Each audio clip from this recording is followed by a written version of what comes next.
प्रथम शैलपुत्री च द्वितीय ब्रह्मचारिणी तृतीयम चंद्रघंटेति कुष्मांडति चतुर्थकम पंचम स्कंदमातेति षष्ठम कात्यायनीति च सप्तम कालरात्रि महागौरची चाष्टमम नवम सिद्धिदात्री च।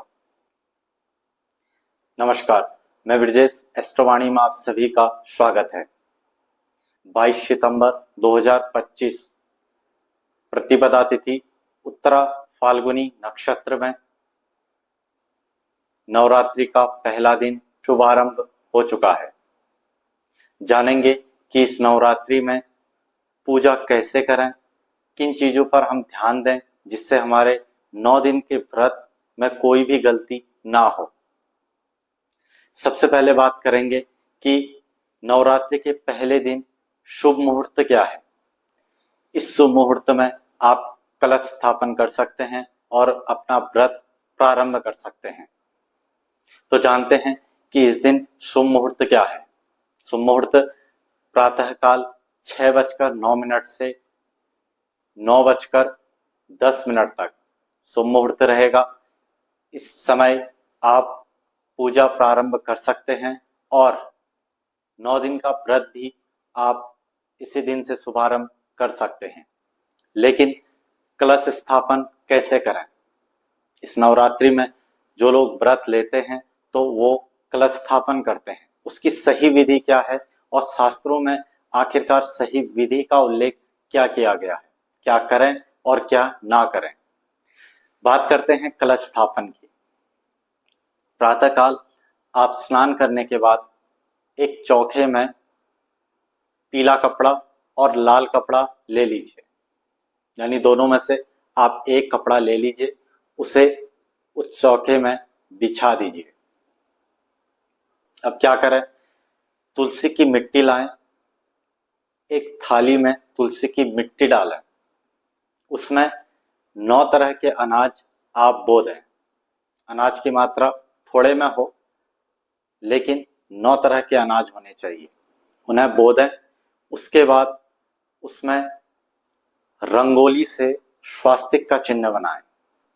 स्वास्तिक का चिन्ह बनाने के बाद आप एक कलश ले लीजिए तांबे का, जिस पर आप स्वास्तिक का चिन्ह बनाएं, ओम का चिन्ह बनाएं और कलश के मुख पर रक्षा धागा बांध दें। उस कलश को जिस थाली में आपने तुलसी की मिट्टी रखी है और 9 अनाज आपने बोए हैं उसके ऊपर रख लीजिए। अब बारी आती है कि कलश में क्या क्या डालना चाहिए। जानेंगे शास्त्र के अनुसार कलश में कौन कौन सी वो चीजें रखें जिससे आपके व्रत सफल भी हों और मां दुर्गा की कृपा आप पर बन जाए। तो आपने मिट्टी के उस थाली पे कलश रखा और कलश में आप गंगा जल डालिए, 2 सुपारी डालिए, 2 हल्दी डालिए, यानी हल्दी के टुकड़े डालिए और कोई सुगंधित वस्तु डालें। कपूर भी आप उसमें डाल सकते हैं, इलायची आप डाल सकते हैं। उसके बाद आप 9 पत्तियां आम की ले लीजिए, उन 9 पत्तियों को कलश के मुख में लगा दीजिए, यानी डाल दीजिए, उस पानी में डाल दीजिए। 9 पत्तियां होनी चाहिए, साफ होनी चाहिए और किसी साफ सुथरी जगह से ही आपको उन पत्तियों को लेना है। अब क्या करें? एक कटोरे में चावल ले लीजिए। आपने कटोरे में चावल लिया, उसे कलश के मुख पर रख लीजिए। आपने उसे कलश के मुख पर रखा, उसके ऊपर अब बात आती है कि नारियल कैसे रखा जाए। शास्त्रों में नारियल रखने का सही तरीका क्या है। कलश को अपने बाईं ओर रखें और एक नारियल ले लीजिए। नारियल में आप एक चुनरी उसे लपेट लीजिए। नारियल का मुख, यानी जहां से नारियल उत्पन्न होता है, यानी नारियल का जड़ जिसे कहा गया है, उसे अपनी ओर रखें और नारियल का सिरा माता की ओर रखें। इसे रखने के बाद धूप, दीप, नैवेद्य माता को चढ़ाएं। उसके बाद दुर्गा सप्तशती का पाठ करें।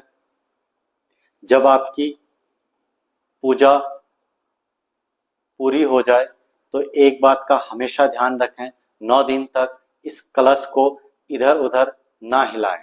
यानी जहां पर आपने इस कलश की स्थापना कर दी है वहीं पर उस कलश को रहना चाहिए। यानी इस पर आप इसे रोज हिला नहीं सकते, सिर्फ इसकी पूजा कर सकते हैं और इसे हिलाना वर्जित माना गया है, जिसे शास्त्रों में मां दुर्गा का अपमान माना गया है। अगर आप इन 9 दिन व्रत रख रहे हैं तो एक बात का हमेशा ध्यान रखें, निद्रा और आलस्य से बचें, क्योंकि दुर्गा सप्तशी में भी कहा गया है कि जो व्यक्ति व्रत रखता है तो उसे अधिक नींद और आलस्य को त्याग देना चाहिए। घर में अगर अखंड दीप आपने जलाया है तो इसका विशेष ध्यान रखें, क्योंकि ये मां की आराधना का सबसे प्रमुख नियम है। कलश स्थापन के बाद उसके सामने असावधानी से ना बैठें और ना ही उस पर पैर लगाएं। इसे शास्त्रों में बेहद दोषकारी माना गया है। दुर्गा सप्तशी का पाठ, मंत्र, जप अथवा व्रत को बीच में ही छोड़ देना मां का अपमान माना गया है। इसलिए अगर आप व्रत ले रहे हैं तो पूरे 9 दिन ही व्रत लें। ये था कि नवरात्रियों में कलश स्थापन कैसे करें। अगर आप भी नवरात्रियों में व्रत ले रहे हैं और कलश स्थापन करना चाह रहे हैं तो आप इन नियम के आधार पर कलश स्थापन करें।